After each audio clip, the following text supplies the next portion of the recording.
Defective Detective, a short story by Thomas Fitzsimmons.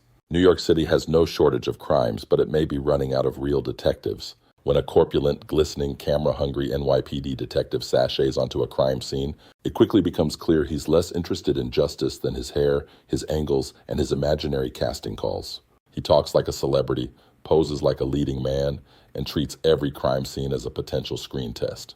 In a city drowning in suffering, he's chasing fame. Enter Robert Vick, a sharp, cynical New York talent agent whose life has already been shattered by the unimaginable loss of his 2 children. Grief has hollowed him out, but it has also stripped away his hesitation. So, when Vic stumbles upon a horrifying case of child abuse, raw, undeniable, happening right in front of him, he doesn't wait for badges or procedures. He does what no one else will. He drops the boy's father to the floor and races the battered child to the emergency room, fueled by instinct, rage, and the ghosts of his own family. What follows should be a story about justice. Instead, it becomes a nightmare comedy.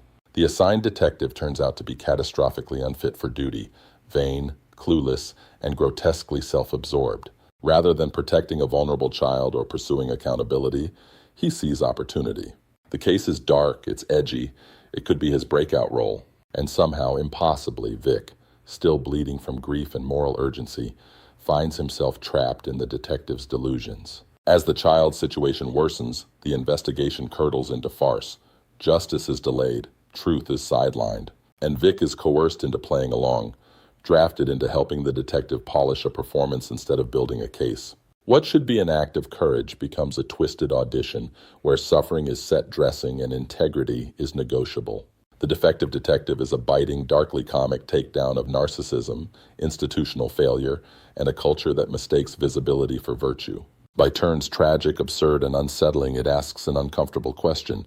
What happens when the people entrusted with protecting the innocent are more invested in being seen than in doing right? Available on Amazon. Get your copy today.